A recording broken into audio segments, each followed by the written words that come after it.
오늘은 사도행전 이제 7장 54절에서 60절까지 말씀으로 지난주에 이어서죠. 예수님과 같았다라는 제목으로 함께 말씀을 나누려고 합니다. 지난주 말씀을 조금 이제 요약하자면 그 지난주에 헬라파 유대인들과 논쟁을 벌이다가 그 공회로까지 끌려가게 된 그 스데반에 대해서 나누었습니다. 많은 사람들이 모함하면서 거짓 증거를 남발하는 가운데에서도 스데반은 천사의 얼굴로 묵묵히 예수의 그 그리스도 되심을 전파하였습니다. 무엇보다 자신이 고발을 당해 취조를 받고 있는 그런 상황임에도 하나님께서 예비하셨던 그리스도를 유대인들이 죽였다라는 그 사실에 대해서 가감없이 지적하였습니다. 오늘 본문은 그 이후에 일어나는 상황들을 기록하고 있습니다. 스데반은 아브라함을 시작으로 함께 하신 하나님, 그리고 이스라엘을 위해 보내신 선지자들, 하지만 그들을 외면한 이스라엘의 조상들, 그리고 성막과 성전, 그와 함께 이 땅에 오신 메시아와 그 메시아를 죽인 유대인들에 대해 성령께서 주시는 감동으로 온전히 설교할 수 있었습니다. 스데반의 긴 설교를 듣고 난 뒤 스데반을 고발했던 그 유대인들의 반응이 이러했습니다. 본문 54절입니다. 그들이 이 말을 듣고 마음에 찔려 그를 향하여 이를 갈거늘. 지지난주에도 제가 잠깐 언급했는데요.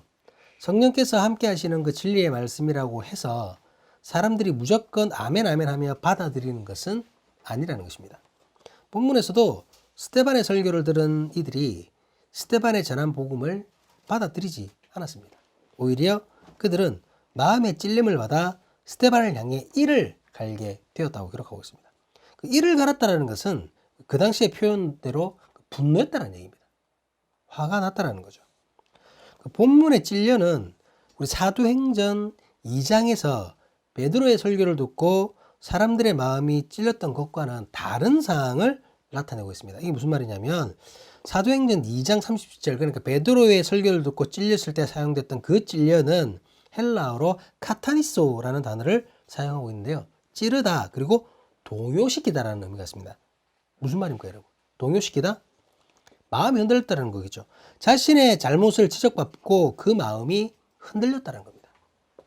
그렇기 때문에 사도행전 2장에서는 사람들이 베드로의 말을 따라 회개함으로 주님 앞에 나아갔던 것입니다. 그런데 오늘 본문의 찔려는 헬라어 디아프리오라고 다른 단어를 사용하고 있습니다.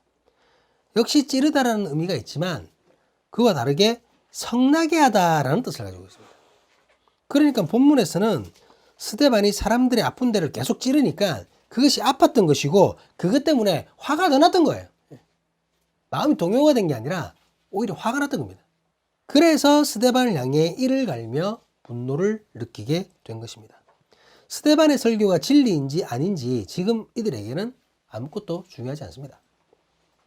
자신들에게 잘못했다고 지적하면서 자꾸만 자신들의 마음을 거스르니까 그냥 분노하고 그렇게 전하는 스데반이 적이 되어버린 겁니다. 지금 사람들은 분노에 찬 마음으로 흥분하고 있습니다. 조금만 더 스데반이 자신들이 아픈 곳을 찌르면 바로 돌로 그를 칠 기세입니다. 그런데 이런 긴박한 상황에서 가장 평온한 상태를 유지하고 있는 것은 이 난리의 당사자인 스데반이었습니다. 본문 55절입니다. 스데반이 성령 충만하여 하늘을 우러러 주목하여 하나님의 영광과 및 예수께서 하나님 우편에 서신 것을 보고 진리를 전했음에도 자신에게 돌아오는 것은 사람들의 분노뿐이었습니다. 하지만 스데반은 흔들리지 않았습니다. 그런 혼란스러움에도 스데반은 오히려 성령으로 충만했었습니다. 그 충만함으로 하늘에 계신 하나님의 영광을 바라볼 수 있었습니다. 또한 하나님 우편에 서신 사랑하는 그리스도 예수를 보았던 것입니다. 이 부분에 대해서 스데반이 실제로 하나님과 예수 그리스도를 보았다고 말하는 학자도 있고 상징적 의미로 해석하는 학자도 있습니다. 어느 것이 맞든지 중요한 것은 당장 위험에 빠져 있는 상황에서도 스데반은 오직 하나님을 바라고 예수 그리스도를 보았다는 것입니다. 그렇게 자신의 말 때문에 분노하고 있는 그들을 향해 다시 한번 이렇게 전할 수 있었던 것입니다. 본문 56절입니다. 말하되 보라 하늘이 열리고 인자가 하나님 우편에 서신 것을 보노라 한대. 자신이 성령의 감동으로 보게 된 것을 그대로 전하는 것입니다. 그런데 이런 스데반의 말을 유대인들이 달갑게 받아들이겠습니까? 스데반의 증거는 불에다가 기름을 붓는 것과 같은 것이었습니다. 분노한 유대인들의 화를 더 부추기게 되는 것이죠. 왜냐하면 진짜 스데반이 하나님의 영광과 예수를 본 것이라면 스데반의 말처럼 자신들이 하나님께서 보내신 메시아를 죽인 것이 되지 않습니까? 스데반의 말이 맞다면 자기들이 예수를 죽인 게 맞아요. 그렇기 때문에 유대인 입장에서 스데반은 성령 충만해서는 안 되고 성령 충만함으로 하나님을 바라봐서도 안 되는 것입니다. 가짜여야 합니다. 그들은 발악을 하며 스데반의 증거를 거부합니다. 본문 57절입니다. 그들이 큰 소리를 지르며 귀를 막고 일제히 그에게 달려들어. 더 이상 스데반의 말을 듣지 않겠다는 것입니다. 아니, 들을 수가 없습니다. 왜? 스데반의 말이 계속해서 자신들을 찌르고 잘못을 드러내기 때문입니다. 수많은 사람들이 둘러사서 험악한 분위기로 스데반을 협박했지만 스데반의 입을 막을 수 없었습니다. 스데반은 두려워하지 않았고 진리를 전하는 것을 멈추지 않았습니다. 분명히 스데반이 위기에 빠진 상황인데 너무나 평안하고 너무나 당당한 스데반의 모습 때문에 오히려 그를 고발한 유대인들이 더 조급해질 따름이었습니다. 자기들 뜻대로 되지 않자 흥분한 유대인들은 스데반을 향해 달려들었습니다. 그리고 스데반을 성 밖으로 끌고 가게 됩니다. 본문 58절 59절입니다. 성 밖으로 내치고 돌로 칠새 증인들이 옷을 벗어 싸우리라는 청년의 발 앞에 두니라. 그들이 돌로 스데반을 치니. 스데반을 성 밖으로 끌고 간 유대인들은 스데반을 향해 돌을 던집니다. 살아있는 그의 입을 막을 수 없으니까 스데반을 죽여서라도 그의 입을 막겠다는 것입니다. 이 과정에서 유대인의 옷을 맡았던 사울, 바로 바울이 처음으로 등장합니다. 바울에 대해서는 우리가 사도행전을 나누면서 앞으로 계속해서 나누게 될 것이기 때문에 오늘 따로 언급하지는 않겠습니다. 다만 스데반의 재판을 계기로 바울이 기독교 역사에 등장하게 되는 중요한 계기가 되었다는 것과 그가 스데반의 순교에 적잖은 영향을 받았다는 사실에 대해서는 우리가 기억해야 할 필요가 있습니다. 어쨌든 유대인들이 스데반을 성 밖으로 끌고 나와 돌로 친다는 것은 스데반을 죽이겠다는 것이죠. 그런데 이것은 엄연한 불법입니다. 유대인들에게는 사형을 집행할 권한이 없었습니다. 자기들끼리 사형을 선고했다고 하더라도 결국은 로마에서 파견된 그 총독의 허가가 있어야 집행할 수 있었습니다. 그렇기 때문에 예수님도 총독이었던 본디오 빌라도에게 보내줬고 그에게 다시 재판을 받았던 것입니다. 그런데 이런 사실은 유대인들도 잘 알고 있습니다. 아무리 죄인이라도 자기들 마음대로 사형을 집행했다가는 문제가 될 수 있다는 것을 너무나 잘 알고 있습니다. 그럼에도 불구하고 이들은 스데반을 향해 돌을 던졌습니다. 이것은 무엇을 의미하는 것입니까? 이는 지금 이들의 상태가 통제불능의 상태라는 것을 알게 해줍니다.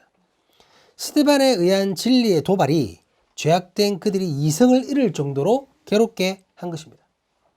그렇기에 이들은 복음의 진리 앞에 마지막 발악을 하는 사탄의 세력과도 같은 모습을 하고 있습니다. 어떻게 해서든지 진리를 이겨보겠다고 발버둥을 치고 있는 것입니다. 그런데 유대인들이 사탄의 처절한 그 발버둥과 같은 모습을 하고서 자신들에게 돌을 던지는데 스데반은 그 돌을 맞으며 이렇게 고백합니다. 본문 59절 하반절입니다. 스데반이 부르짖어 이르되 주 예수여 내 영혼을 받으시옵소서 하고 스데반은 이 죽음의 상황에서 예수님을 찾고 있습니다. 그는 이미 예수의 이름 때문에 죽을 것을 각오하고 있는 것입니다. 그래서 자신의 영혼을 예수님께 맡긴다고 고백하는 것입니다. 거기다가 스데반은 자신을 향해 돌을 던지고 있는 저 유대인을 위해서도 주님께 중보 기도를 합니다. 본문 60절입니다. 무릎을 꿇고 크게 불러 이르되 주여 이 죄를 그들에게 돌리지 마옵소서 이 말을 하고 자니라. 예수님을 죽였던 자들, 복음 듣기를 거부하는 자들, 진리를 전하는 스데반을 향해 돌을 던지는 자들, 그들이 저지른 죄를 그들 자신에게 돌리지 마시기를 간구하는 것입니다. 여러분, 스데반의 이런 모습은 어디서 본 듯한, 어딘가에서 들은 듯한 모습 아닌가요? 예수님의 모습이 이와 같았습니다.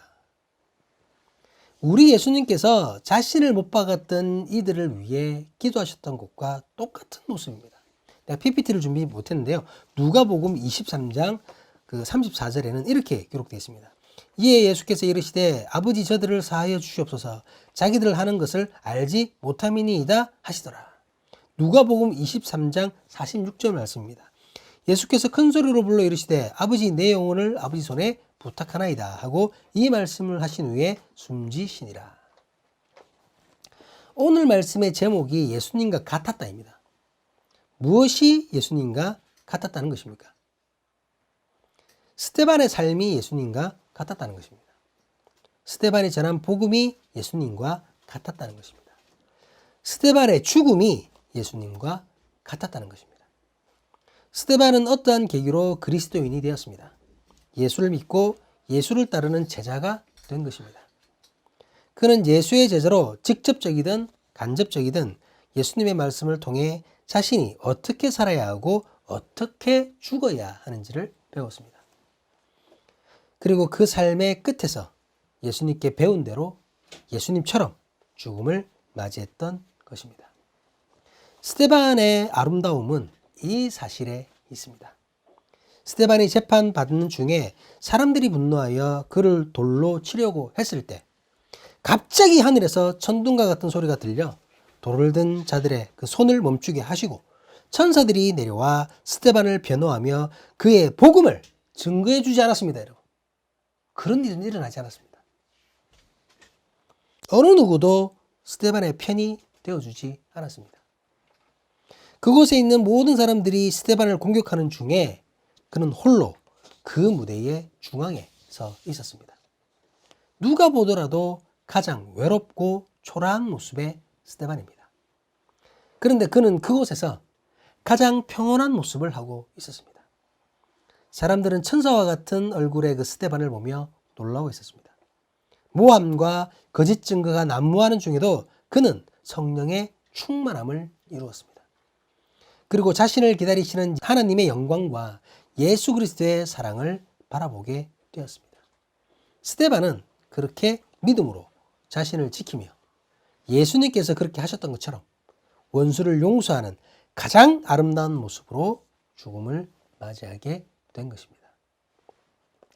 사랑하는 사람이 교회 공동체 여러분, 그리고 함께 예배하는 예배 공동체 여러분, 예수 그리스도를 따르는 자들, 예수님을 믿는 자들이 삶에서 추구해야 하는 가장 최고의 가치는 예수 그리스도를 닮는 것입니다.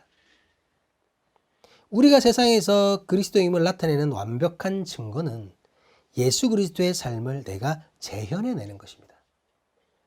입으로 아무리 예수 믿으세요, 예수 믿고 구원받으세요 이렇게 전한다고 하여도 우리 삶의 모습이 예수님의 그것과 다르다면 그것은 다 거짓말이 되는 것입니다. 그런 우리를 사람들은 진정한 그리스도인이라고 인정하지 않을 것입니다.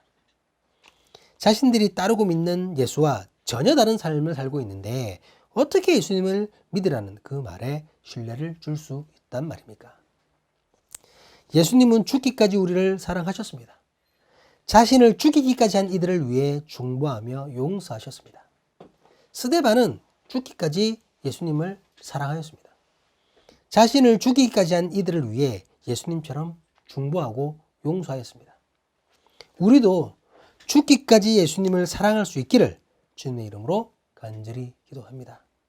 우리를 죽이기라도 하듯이 그렇게 공격하는 이들을 위해 예수님처럼 스데반처럼 중보하며 용서할 수 있는 우리가 될 수 있기를 주님의 이름으로 간절히 기도합니다.